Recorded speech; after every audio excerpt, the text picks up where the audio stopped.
Cute ಆಗಿದ್ದೀರಾ. ನಿಮ್ಮನ್ನು ನೋಡಿದ್ರೆ ಯಾರಿಗಾದ್ರೂ ನಿಮ್ಮೇಲೆ ಲವ್ ಆಗಿಬಿಡುತ್ತೆ. ಅದಕ್ಕೆ ಅನ್ಸುತ್ತೆ ಅಂಕಲ್ ಯಾವಾಗಲೂ ನಿಮ್ಮ ನೆನಪಲ್ಲೇ ಇರ್ತಾರೆ.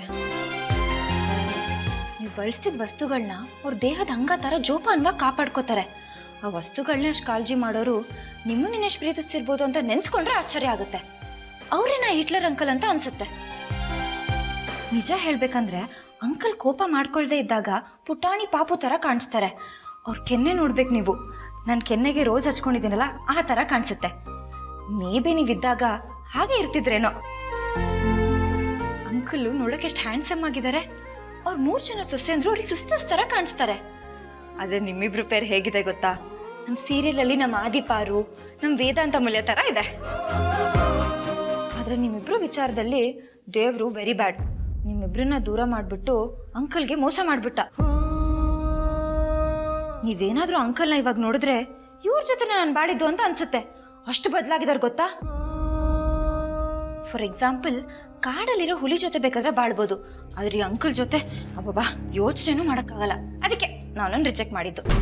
ಇಲ್ಲ ಅಂದರೆ ನಾನು ಅಂಕಲ್ ಜಗಳ ಆಡ್ಕೊಂಡು ಯಾರಾದರೂ ಒಬ್ರು ನಿಮ್ಮ ಪಕ್ಕ ಫ್ರೇಮ್ ಹಾಕ್ಸ್ಕೋಬೇಕಿತ್ತಷ್ಟೆ. ಹೋಗ್ಲಿ ಬಿಡಿ, ಇವಾಗ ಯಾಕದೆಲ್ಲ.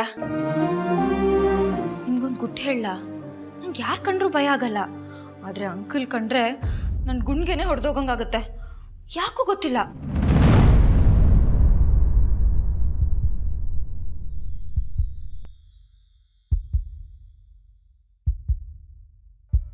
ನೋಡಿ ನೋಡಿ, ಈಗಲೂ ನನ್ನ ಗುಂಡ್ಗೆ ಹೊಡಿತಾ ಇದೆ. ಅವ್ರು ಬಂದಾಗಷ್ಟೇ ಅಲ್ಲ, ಅವ್ರ ಹೆಸರು ಕೇಳಿದ್ರು ನಂಗೆ ಭಯ ಆಗುತ್ತೆ.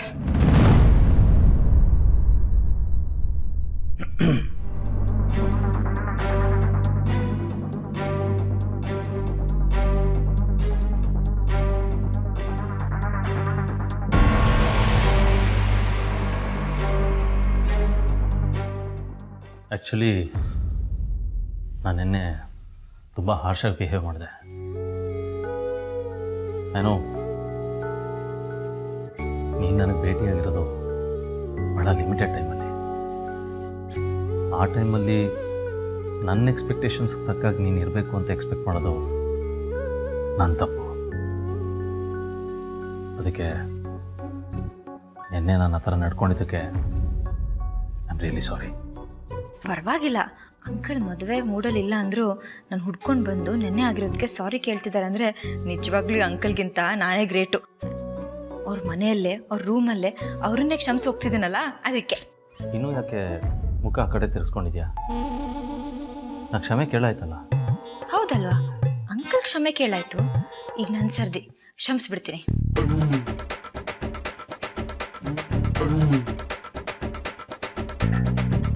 ನೋಡು ಶ್ವೇತಾ, ಇವತ್ತು ಅರ್ಶಿನ ಶಾಸ್ತ್ರ. ಈ ಶಾಸ್ತ್ರದ ಪ್ರಕಾರ ಗಂಡು ಹೆಣ್ಣು ಬಿಳಿ ವಸ್ತ್ರದ ಮೇಲೆ ಅವರ ಹಸ್ತದ ಗುರ್ತು ಹಾಕಬೇಕು. ಯಾಕೆ ಗೊತ್ತಾ? ಈ ಗುರ್ತಿರೋ ಥರ ಸದಾಕಾಲ ಜೊತೆಯಾಗಿರಬೇಕು ಅಂತ. ಈ ವಸ್ತ್ರದ ಮೇಲೆ ಇನ್ನೊಂದು ಗುರುತು ಬಿಡೋದು ನನಗೆ ಪರ್ಸ್ನಲಿ ಇಷ್ಟ ಇಲ್ಲ. ಹಾಗೆಂತ ನಿನ್ನ ಭಾವನೆಗಳಿಗೆ ನೋವು ಉಂಟು ಮಾಡೋಕ್ಕೂ ನನಗೆ ಮನಸ್ಸಿಲ್ಲ. ಈ ವಸ್ತ್ರದಲ್ಲಿ ನಿನ್ನ ಗುರ್ತಿಲ್ಲದೆ ಹೋದರೂ ಇದು ಸದಾ ನಿನ್ನ ಜೊತೆ ಇರಬೇಕು ಅನ್ನೋದು ನನ್ನ ಆಸೆ.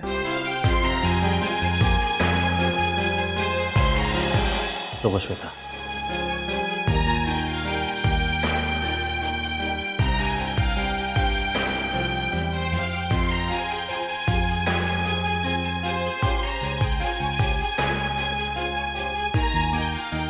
ತಪ್ಪಾಗೋದು ಸಹಜ. ಅದನ್ನು ಮನಸ್ಸಲ್ಲಿ ಇಟ್ಕೊಂಡು ಬೇಜಾರು ಮಾಡ್ಕೊಳ್ಳೋದು ಅದಕ್ಕಿಂತ ದೊಡ್ಡ ತಪ್ಪು. ತಗೋ ಶ್ವೇತಾ. ಸುಮ್ಮನೆ ನನಗೇಕೆ ನೀನಾದೆ ಪರಿಚಯ, ನಡುದಾರಿ ವಿದಾಯ, ಜೀವನದೆಯ ಶಿಕ್ಷೆಯ. ಇದನ್ನು ಜೋಪಾನವಾಗಿಟ್ಕೋ. ಅರ್ಶಿನ ಶಾಸ್ತ್ರದ ದಿನ ನಾನು ನಿನಗೆ ಕೊಡ್ತಾ ಇರೋ ಗಿಫ್ಟು ಅನ್ಕೋ. ಅದಕ್ಕಿಂತ ಹೆಚ್ಚಾಗಿ ನನ್ನಲ್ಲೇ ಬರ್ತೋಗಿರೋ ಅಂತರ ಕೊಡ್ತಿದ್ದು. ಜೋಪಾನವಾಗಿ ಇಟ್ಕೋತೀಯಲ್ವಾ? ಒಂದು ನಿಮಿಷ. Don't mind. ನೀನು ಇವತ್ತು ಹಾಕಿರೋ ಡ್ರೆಸ್ಸು ನನ್ನ ಹತ್ರ ಟೇಸ್ಟ್ ಥರ ಇಲ್ಲ.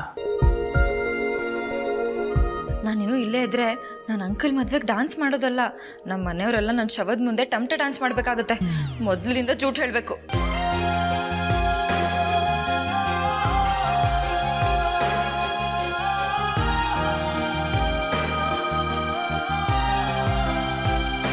ಲೀಲಾ, ಇದೇ ನೀ ಡ್ರೆಸ್ಸಲ್ಲಿ ಇದೆಯಾ? ಈ ಡ್ರೆಸ್ ಅಲ್ವಾ?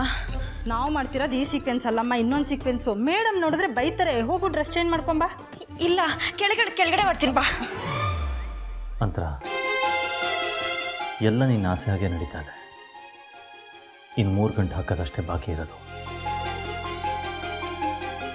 ಆದರೂ ನನ್ನ ಜೀವಕ್ಕೆ ಎಷ್ಟು ಕಷ್ಟ ಆಗ್ತದೆ ಗೊತ್ತಾ? ನಿನ್ನ ಕೊನೆಯ ಕೋರಿಕೆ ಅಂತ ಈ ಮದುವೆ ಬದಲು ನಾನಿರೋ ಜಾಗಕ್ಕೆ ಬಂದ್ಬಿಡಿ ಅಂತ ಹೇಳಿದರೆ ಜಗತ್ತಲ್ಲಿ ನನಗಿಂತ ಖುಷಿಯಾದ ವ್ಯಕ್ತಿ ಇನ್ನೊಬ್ಬ ಇರ್ತಿರ್ಲಿಲ್ಲ. ನೀನು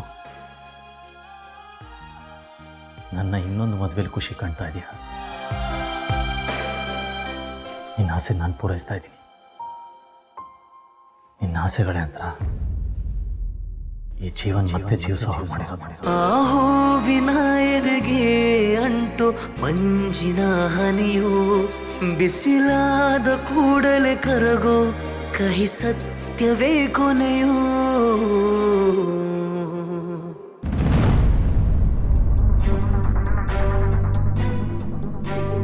ಯಾಕೆ ಮೇಡಮ್? ಅಯ್ಯೋ ಬಿಡಿ ಬಿಡಿ ಮೇಡಮ್. ನೀವೇನೇ ಹೇಳೋದಿದ್ರು ಸ್ಟೇಷನ್ಗೆ ಬಂದು ಹೇಳಿ. ಮೇಡಮ್, ನಾನು ಸ್ಟೇಷನ್ಗೆ ಬಂದ್ರೆ ಇದನ್ನೇ ಹೇಳೋದು. ನಾನು ಏನು ಮಾಡಿಲ್ಲ. ನಾನು ಯಾಕೆ ಅರೆಸ್ಟ್ ಮಾಡ್ತಾ ಇದ್ದೀರಾ? ನಾನು ಏನು ತಪ್ಪು ಮಾಡಿಲ್ಲ ಮೇಡಮ್. ನೀವು ತಪ್ಪು ಮಾಡಿದ್ರೆ ನಿಮ್ಮನ್ನು ಅರೆಸ್ಟ್ ಮಾಡ್ತೀವಾ? ಬನ್ರಿ ಸುಮ್ಮನೆ. ಅಯ್ಯೋ, ನೀವು ನನ್ನ ಮಿಸ್ಟೇಕ್ ಮಾಡ್ಕೊಂಡಿದ್ದೀರ.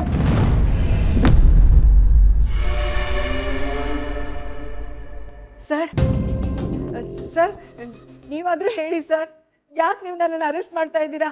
ನಾನೇನು ತಪ್ಪು ಮಾಡಿಲ್ಲ.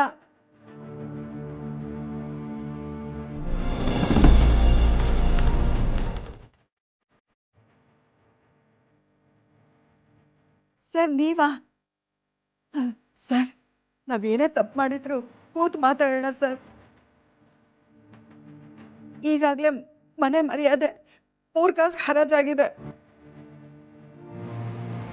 ಮತ್ತೆ ಹೀಗೆಲ್ಲ ಆದರೆ 3 ಕಾಸು ಉಳ್ಕೊಳಲ್ಲ ಸರ್.